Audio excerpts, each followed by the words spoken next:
பர்சன்ல ஒருமை பன்மை ரெண்டுமே இருக்கு, சிங்குலர் ப்ளூரல். ஒருத்தர்னா ஒருத்தரை பத்தி மட்டுமே பேசுறது. அப்புறம் ஒரு குழுவா இருந்தாங்கன்னா அப்ப நிறைய பேர் இருக்கிறாங்கன்னு அர்த்தம். அப்ப அந்த ப்ளூரலையும் நம்ம தெரிஞ்சுக்கணும். அப்போ ஃபர்ஸ்ட் பர்சன் அப்படின்னாலே அப்படின்ற மாதிரி என்னை குறிக்கக்கூடியது, யார் பேசுறோமோ அவர்களை குறிக்கக்கூடியது. அப்போ ஃபர்ஸ்ட் பர்சன்ல சிங்குலர் ஒருவர் மட்டுமேன்றது என்னது? ஐ. வி அப்படின்ற ஒரு வார்த்தை இருக்குது. நாங்கள் கிடையாது, பல பேர், அது ப்ளூரல். அப்போ வி. நமக்கு எதிர்ல நின்று பேசக்கூடியவர்களை செகண்ட் பர்சன் சொல்லுவோம். அப்ப நீ, நீங்கள், இதை தான் நாம அட்ரஸ் பண்ணுவோம். ஆனா ஆங்கிலத்தில் நீ, நீங்கள் இதுக்கு தனித்தனியான யூ எல்லாம் கிடையாது, ஒரே யூ தான்.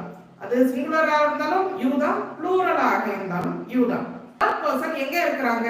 யாரை நம்ம பேசுறோம் அந்த இடத்துல இருக்க மாட்டாங்க. அப்போ இதை தவிர நான் எனக்கு எதிரில் இருக்கிறவங்களை தவிர மற்றவர்களை பேசுவது. அப்ப அந்த மற்றவர்களை நாம் எப்படி குறிப்பிடுகிறோம்? he, she, it.